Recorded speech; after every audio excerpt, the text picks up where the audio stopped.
年底一到，中國金融系統就會露出真正的面目，不是保工資，而是清算人；不是發年終獎，而是逼你把過去的錢吐出來。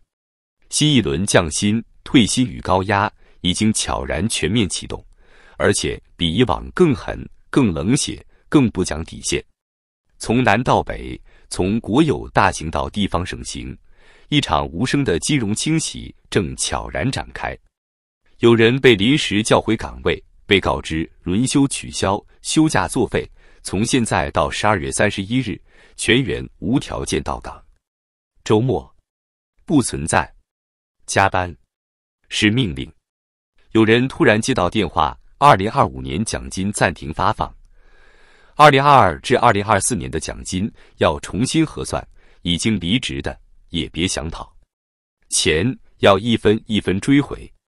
還有人被迫打開手機通訊錄，像完成指標任務一樣，一天必須新增5個微信，不夠，今晚別走。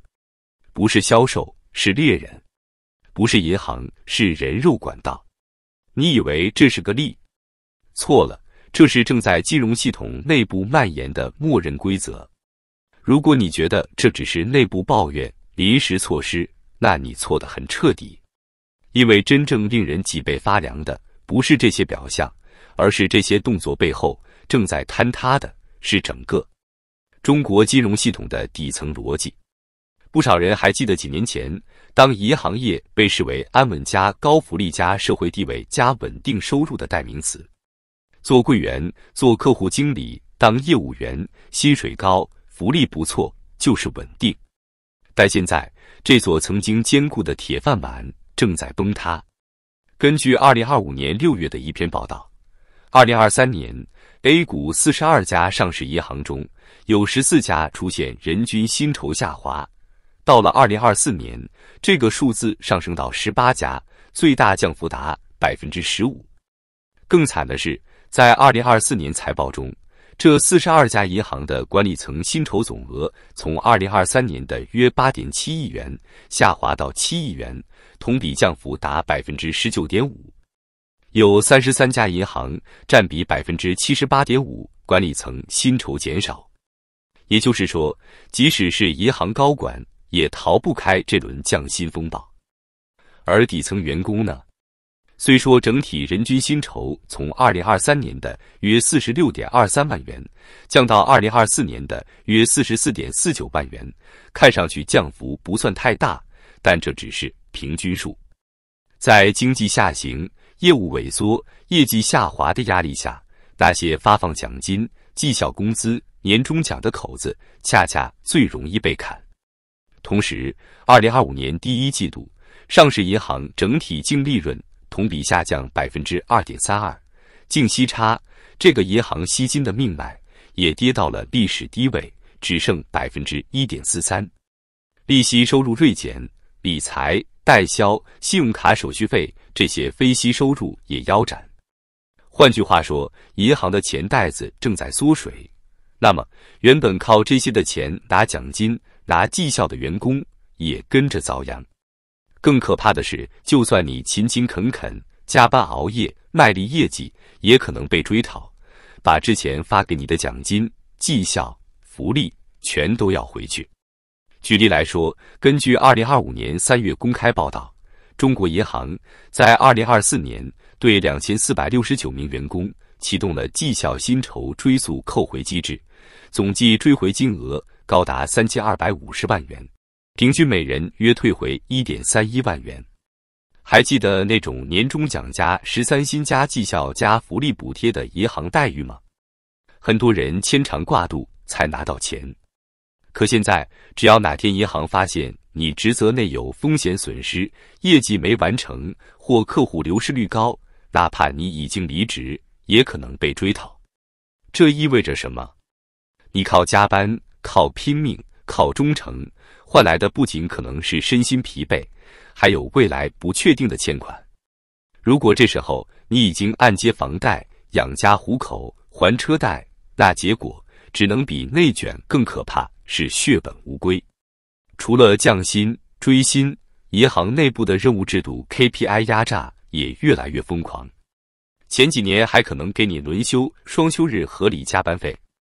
現在聽說某些銀行已經取消輪休，周六日全員不准休息，你不休就別想拿獎金，不完成任務就別想下班。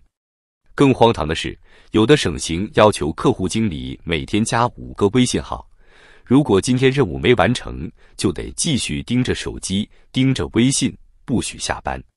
聽起來像某些正規傳銷的翻版。為什麼這麼苛刻？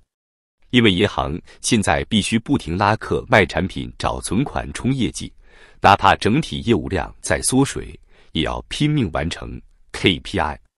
可是在净息差低加收費業務萎縮加代銷理財沒人買加信用卡發卡難加儲蓄利率低的環境下，要完成這些指標本身就是在吃空氣。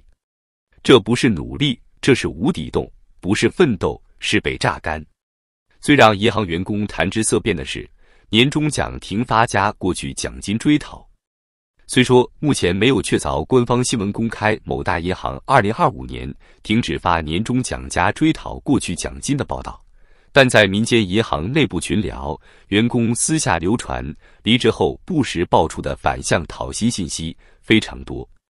這種傳聞如果是真的，那將是金融業史上一次前所未有的血洗。考慮到上述公開案例向中國銀行追回獎金、追溯績效，以及整體銀行業降薪趨勢明顯，高管薪酬大幅收緊，即便沒有權威媒體證實浦發銀行停發獎金加追討的說法，也不能完全排除其可能性，因為制度已經允許這樣做。結果就是很多銀行員工，即便勉強過了這一年，也可能拿不到年終獎。更慘的是，過去幾年辛苦拿到的獎金績效，也可能被要求退回來。這意味着什麼？那意味着他們不僅沒錢過年，甚至可能被迫還錢給銀行。對於普通員工來說，這樣的打擊比降薪、比加班、比裁員還可怕。有人可能會說，不過是銀行倒霉，國際形勢不好，經濟下滑，不是每個人都這麼慘吧？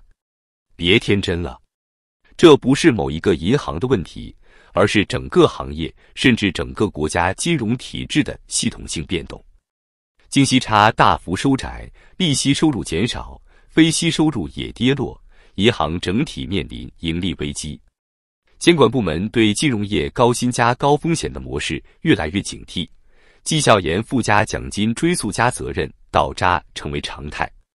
銀行業降薪加追債加高壓加任務制度加加班不休，形成一套邏輯，利潤不夠了，拿人的勞動力補，做不到業績，又把人的曾得收益抓回來。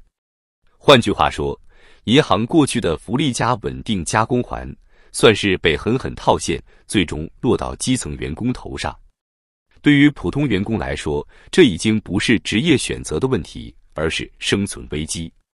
有人說，這是經濟下行加銀行利潤下降造成的自然反應，但更深層的原因，或許是銀行業曾經借高薪、高績效吸引人才，但如今高薪加高風險加高福利加高槓桿的模式，被視為不安全、不穩定，監管層面需持續降風險、降槓桿、降不確定性。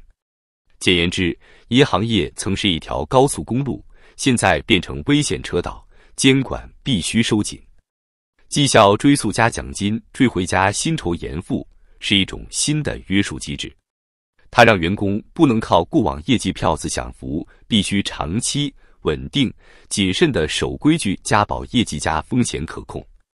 對普通員工進行極限壓榨加高強度任務加無休假加高壓績效加可追回獎金，是把危機成本轉嫁給最弱的一環普通基層一線人員。也就是說，這不是風口浪尖的調整，而是一次結構性重塑銀行業從福利加高收入加高風險時代，轉向低收益加高風險加高責任時代。也許有人說，忍忍吧，總會過去的。可是你有沒有想過一句話？可以熬的是低谷，不能熬的是沒有盡頭的低谷。當一個行業從羨慕對象到避之不及，當一份工作從體面穩定變成高壓剝削。當一個國家經濟的血管開始堵塞，真正可怕的不是錢少了，是越來越少的人還相信努力有回報。銀行員工的今天很可能就是普通人的明天。而現在這場年底金融風暴也只是開始，